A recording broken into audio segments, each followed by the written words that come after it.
Assalamualaikum warahmatullahi wabarakatuh. Perkenalkan, nama saya Mutia Aprilia dengan NIM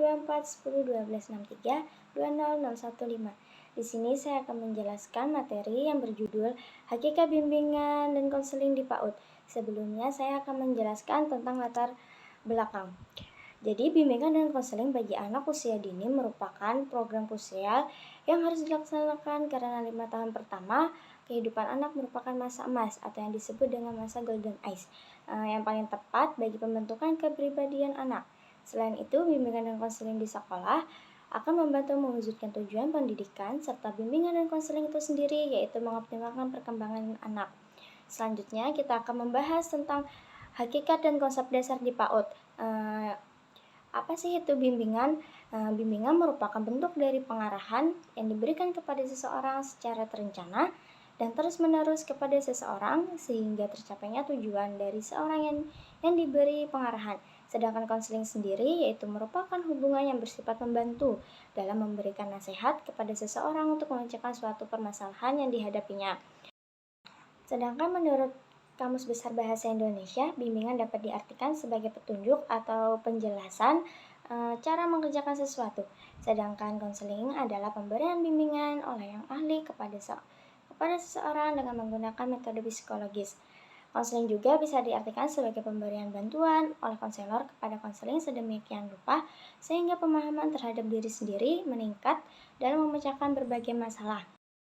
Jadi bisa diartikan bimbingan konseling merupakan suatu hubungan yang dilakukan dalam rangka pemberian bantuan dalam bentuk pengarahan dan nasihat kepada seseorang untuk memecahkan suatu masalah atau mencapai tujuan tertentu yang dilakukan secara sengaja dan berkelanjutan. Selanjutnya, hakikat bimbingan dan konseling anak usia dini bisa diartikan adalah sebagai upaya membantu anak mengembangkan potensi dan mengatasi permasalahan yang dihadapinya.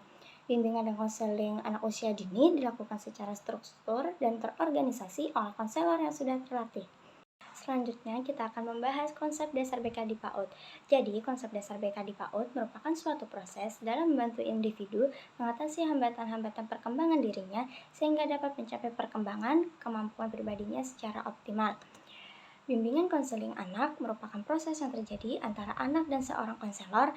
Dalam hal ini, guru atau pendamping dapat membantu anak-anak agar dapat memahami apa yang terjadi kepada mereka, serta membantu agar anak mencapai perkembangan dan pertumbuhan yang optimal. Konseling dengan anak dilakukan dalam proses pembelajaran maupun permainan, serta dengan media-media yang ada di sekitar dan yang pastinya disukai oleh anak-anak. Selanjutnya ada fungsi dan tujuan BK. Yang pertama kita bahas yaitu fungsi pertama yaitu fungsi pemahaman, yaitu bimbingan konseling akan menghasilkan pemahaman bagi anak tentang dirinya maupun lingkungannya. Yang kedua yaitu fungsi pencegahan, yaitu fungsi bimbingan konseling dalam upaya mencegah anak agar tidak menemui permasalahan yang dapat mengganggu, menghambat, atau menimbulkan kesulitan dalam proses perkembangannya. Dan yang ketiga yaitu fungsi perbaikan, yang mana bimbingan konseling dalam membantu anak mengatasi berbagai permasalahan yang dihadapinya. Terus yang keempat yaitu fungsi pemeliharaan. Fungsi pemeliharaan ini bimbingan konseling untuk menjaga agar perilaku yang sudah menjadi baik jangan sampai dirusak kembali. Selanjutnya ada yang kelima fungsi pengembangan, yaitu bimbingan konseling dalam mengembangkan seluruh potensi dan kekuatan yang dimiliki oleh anak tersebut. Dan yang keenam yaitu fungsi penyaluran. Ini membantu anak untuk memilih dan memantapkan penguasaan karir yang sesuai dengan bakat, minat, keahlian, dan ciri-ciri kepribadiannya. Dan yang ketujuh yaitu fungsi penyesuaian. Bimbingan konseling dalam membantu anak menemukan penyesuaian diri dan perkembangannya secara optimal. Dan yang terakhir yaitu fungsi adaptasi, yaitu bimbingan konseling dalam membantu staf sekolah untuk mengadaptasi program pengajaran dengan minat, kemampuan, serta kebutuhan anak sendiri. Selanjutnya kita akan membahas tujuan.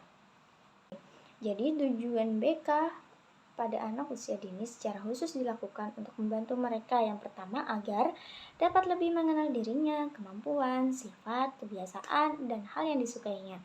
Dan yang kedua, mengembangkan potensi yang dimilikinya seperti minat dan bakatnya.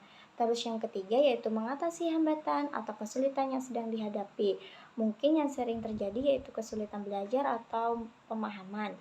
Dan yang keempat yaitu membantu persiapan perkembangan mental dan sosial anak untuk menempuh pendidikan selanjutnya atau pendidikan SD.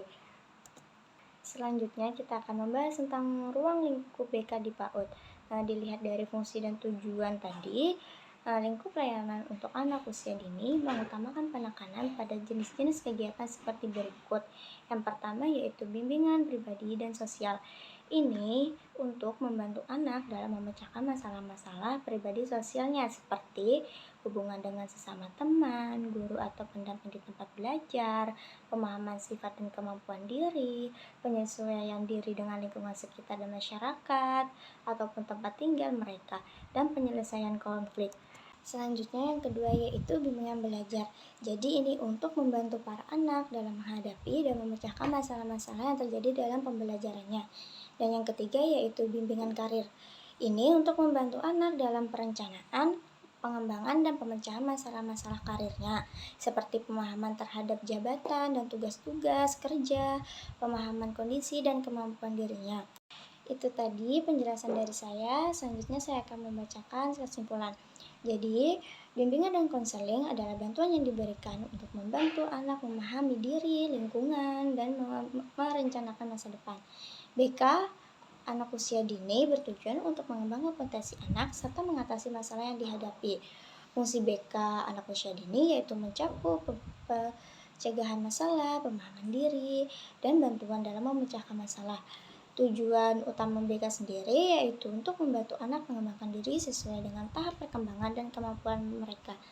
Lingkup pelayanan BK juga meliputi bimbingan pribadi sosial, bimbingan belajar, dan bimbingan karir untuk mendukung perkembangan pribadi belajar dan persiapan untuk masa depannya.